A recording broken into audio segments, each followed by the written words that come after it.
திராவிட model, Tamil பற்று, தமிழ்நாடு என்று தமிழகத்தினுடைய திராவிட முன்னேற்ற தலைவரும் முதலமைச்சரும் ஸ்டாலின் அவர்கள் அடிக்கடி தன்னுடைய கருத்தை வெளிப்படுத்தி வருகிறார்.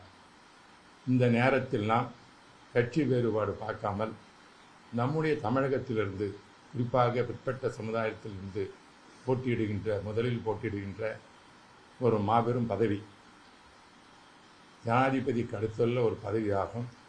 நான் சொன்னது போல் புரோட்டோக்காலில் பார்த்திருந்தால் பிரைம் மினிஸ்டருக்கு மேற்பட்ட ஒரு பதவி.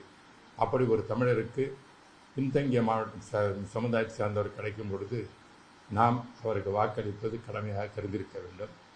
திராவிட முன்னேற்ற கழகம் தவறியது எங்களுக்கெல்லாம் மன வருத்தம் தெரிகிறது. தமிழ் மக்களும் இதை மன்னிக்க மாட்டார்கள். தமிழ் மண்ணில் பிறந்தவர் சி.பி. ராதாகிருஷ்ணன், ஒரு படித்த அறிவாளி, பல பொறுப்புகளை நாடாளுமன்ற பெற்றவர். அவர்கள் சொல்லும் பொழுது ஒரு கருத்தை சொன்னார்கள், திராவிட முன்னேற்றத்தை சேர்ந்தவர், அவர் RSS இயக்கத்தை சார்ந்தவர், ஆகவே வாக்களிக்க முடியாது என்று கருத்தைத்தான் கனிமொழி அவர்களும் திருமதி கனிமொழி அவர்கள் தெளிவரி செய்வதற்கு சொன்னார்கள். அதை தான் திராவிட முன்னேற்ற கழகமும் முன்னிறுத்தியது.